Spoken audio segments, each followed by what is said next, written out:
സൂര്യ ടിവിയിൽ ഏറെ പ്രേക്ഷകരുള്ള പരമ്പരയാണ് ഭാവന. ഭാവന പരമ്പരയിൽ അവതരിപ്പിക്കുന്ന താരങ്ങളുടെ 2024 വയസ്സ് എത്ര ആണെന്ന് നോക്കാം. പ്രഭാശങ്കർ 55 വയസ്സ്, കല്യാൺ ഖന്ന 27 വയസ്സ്,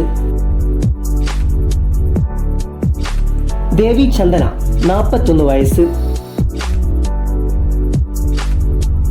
ഷോപ്പി തിലകൻ 48 വയസ്സ്, രാജേഷ് ഹെബ്ബാർ 56 വയസ്സ്,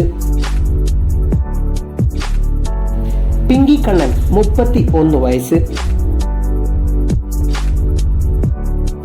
റൈജൻ രാജൻ 32 വയസ്സ്, സ്റ്റെഫി ലിയോൺ 30 വയസ്സ്, രേഖ രതീഷ് 42 വയസ്സ്.